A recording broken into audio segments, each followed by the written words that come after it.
saya akan menjelaskan perkembangan prenatal. Masa prenatal dibagi menjadi 3 tahap. Yang pertama yaitu periode zigot atau germinal, yang kedua periode embrional, dan yang ketiga adalah periode fetus atau fetal. Yang pertama, periode zigot atau germinal, mulai masa konsepsi 2 minggu. Perjalanan zigot atau sel telur yang dibuahi sampai uterus 4-5 hari. Terjadi pembelahan setelah zigot berusia 36 jam. Dalam perjalanan, sel terus membelah seperti murphy yang disebut morula. Pada hari ke-6, morula mulai mengadakan penempelan pada dinding uterus.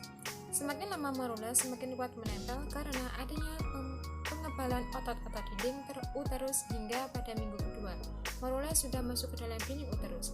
Yang kedua yaitu periode embrional, minggu ketiga sampai minggu ke-8. Terbentuknya struktur internal dan struktur eksternal. Struktur internal membentuk 3 lapisan. Yang pertama, sel endoderm, yang kedua, sel mesoderm, dan yang ketiga, sel ektoderm. Sel endoderm akan berkembang menjadi organ dalam, alat pencernaan, sistem pernafasan, dan lain-lain. Yang kedua, sel mesoderm berkembang menjadi otot, tulang pembuluh darah, jantung, organ seksual, ginjal, dan lain-lain. Yang ketiga yaitu sel ektoderm akan menjadi fondasi organ tubuh yang berhubungan dengan dunia luar seperti otak, sistem jaringan saraf, mata, hidung, telinga, gigi, kulit, dan rambut. Dan yang ketiga yaitu periode fetus atau fetal, minggu ke-9 sampai 9 bulan 10 hari.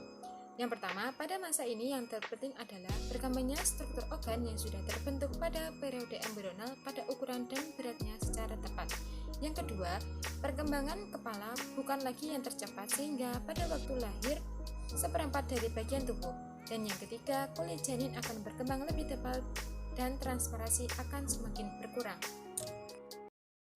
Perkembangan fisik dan motorik pada bayi. Yang pertama, pada tahun pertama kehidupannya, biasanya pertumbuhan fisik sangat cepat, sedangkan tahun kedua mulai melambat. Yang kedua, pola perkembangan bayi laki-laki dan perempuan umumnya sama. Yang ketiga, tinggi badan secara proporsional lebih lambat dari pertumbuhan berat badan selama setahun pertama dan lebih cepat pada tahun kedua. Yang keempat, dari 20 seri kira-kira 16 yang telah tumbuh sampai masa bayi berakhir. Gigi pertama muncul kira-kira usia 6-8 bulan dan sekitar usia 1 tahun. Rata-rata bayi mempunyai 4-6 gigi dan pada umur 2 tahun mempunyai 16 gigi. Yang kelima, pertumbuhan otak tampak dengan bertambah besarnya ukuran tengkorak kepala. Diperkirakan seperempat dari berat otak orang dewasa dicapai pada usia 9 bulan dan 3/4 pada akhir tahun kedua. Yang keenam, organ keinderaan berkembang dengan cepat selama masa bayi dan sanggup berfungsi dengan memuaskan sejak bulan pertama kehidupannya, terutama indera perasa atau pengecap dan indera peraba. Yang ketujuh, fungsi-fungsi fisiologis pada masa ini adalah dasar bentukan dan pembinaan untuk pola makan, tidur, dan buang air. Yang kedelapan, perkembangan penguasaan otot-otot. Perkembangan ini mengikuti pola yang jelas dan dapat diduga yang ditentukan oleh hukum arah perkembangan. Perkembangan fisik dan motorik masa kanak-kanak. Besar kecilnya ukuran tubuh atau perkembangan fisik dipengaruhi oleh faktor keluarga dan faktor lingkungan. Faktor keturunan menentukan cara kerja hormon yang mengatur pertumbuhan fisik yang dikeluarkan oleh lobus anterior dari kelenjar lain seperti kelenjar roidum gonad. Pada perkembangan ini, gonad akan membentuk hormon androgen dan estrogen yang terlihat sebagai penghambat pertumbuhan dan pengatur dalam kalsium dalam tubuh. Perkembangan motorik berarti pengembangan pada pengendalian pada gerakan jasmani, atau kegiatan pusat, syaraf, urat syaraf, dan otot yang berkoordinasi. Keterampilan motorik sangat berfungsi untuk mempengaruhi sosial dan penguasaan pribadi anak. Perkembangan fisik remaja. Perubahan fisik timbul pada tahun-tahun permulaan masa remaja yang disebut pubertas.